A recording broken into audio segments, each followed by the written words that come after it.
So we're in a series of releasing a few of the audio blogs that we released around the time that the Center for Medical Progress videos were coming out a few summers ago. The ones that we think would be still the most helpful for our listeners, our readers to know about, because these videos are still talked about. In fact, CMP videos are being talked about more now than they have been lately. And so it's kind of good to have a quick refresher on what are the most important things that we learned in those videos. And that was a lot of, I think, our role during that summer was trying to help pro-life people to think well about these videos. There were some things that we learned in the videos that were really, really important, and the kinds of things that could be really, really persuasive to pro-choice people. There were other things that were still important and interesting, but we knew would be less persuasive to changing pro-choice minds. And so a lot of times what we were doing was, looking at the videos and writing about what are the things that are the most important here? What are the most important takeaways or the most persuasive things to talk to pro-choice people about? So this is a piece that I wrote during that time that's a good example of doing that. It's called Summarizing the Strongest Evidence That Planned Parenthood is Selling, Not Donating. A friend of mine asked me this question in response to the third Planned Parenthood video coming out. I'm still not sure enough that Planned Parenthood is selling baby parts. Would you guys be willing to write a blog post about why you think they are? I think that would be helpful to your pro-choice readers too. The way Planned Parenthood has attempted to defend themselves is by saying they are donating, not selling the baby parts, and they are compensated for what it costs them to donate the baby parts. That's an adequate response if the only thing you're trying to explain is putting numbers like $75 for a quote-unquote specimen. They can say, that's just us recouping our costs. We do not profit. The problem is that there are statements in each video that contradict this attempt to explain away the damning evidence Center for Medical Progress has provided. With each video, the evidence gets worse and worse. In the end of the fifth video, Dr. Nicotola says, quote, I think for affiliates at the end of the day, they're a nonprofit. They just they want to break even.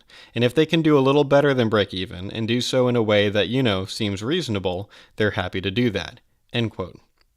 Many pro-choice people rightfully pointed out that in the unedited version, Dr. Nicotola said many times that they weren't trying to profit.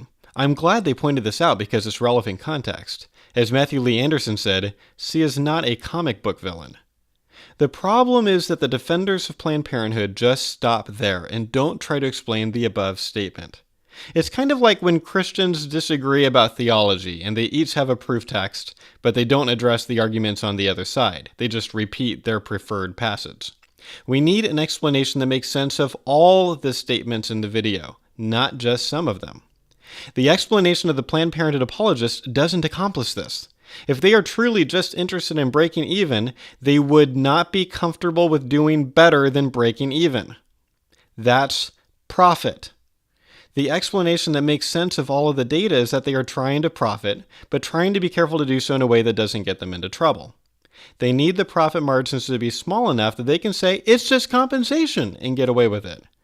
This explanation is further supported by Dr. Nicotola saying, quote, it's really just about if anyone were ever to ask them, what do you do for this $60? How can you justify that? Or are you basically doing something completely egregious that you should be doing for free? End quote. The problem in the second video with the they're only donating defense is Dr. Gatter's negotiation. It's not the Lamborghini line. It's how she treated the conversation. It comes down to what is the most plausible explanation of the events. Obviously, we want to be charitable. But there's a danger of being too charitable if we end up with a less plausible explanation of the events. I think if Dr. Gatter really wanted to make sure that clinics don't profit, then she would have responded to the negotiation very differently. She would have said something like, you're thinking about this the wrong way. You want me to agree to a number when all we want is to be fairly reimbursed for our time and expenses, and not a penny more. Those reimbursements will vary based on the clinic and other factors, like whether your people are the ones collecting the parts in the pathology room or us, etc. Stop with the negotiation tactics. Negotiations only make sense if both parties are trying to get the best possible deal. We don't want a good deal. We just want to be reimbursed. If you want the parts, you'll pay us exactly as much as it costs us to give you the parts. Let me figure out what that number is.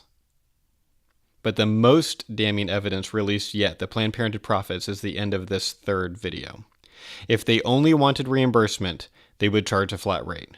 They literally say they charge per body part to maximize the money they can charge.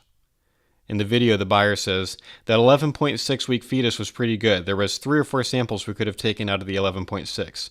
Dr. Gindi of Planned Parenthood responds, excellent. The buyer says, if we were doing like a $50 to $75 per specimen, that'd be like $200 to $300 total, and we'd be comfortable with that. But like I said, stuff like this, I mean, we don't want to be just like a flat fee of like $200, and then it's like, and then he laughs. And Dr. Gindi responds, no, and you know, I think a per item thing works a little better, just because we can see how much we can get out of it, end quote. If they just wanted to break even, they would charge for what it costs them and no more. They would not charge based on how many useful parts they can get from the fetus. We also believe that the STEM Express flyer, made expressly for Planned Parenthood clinics, that emphasizes over and over the financial benefits for the clinics, is strong evidence that Planned Parenthood was selling, not donating.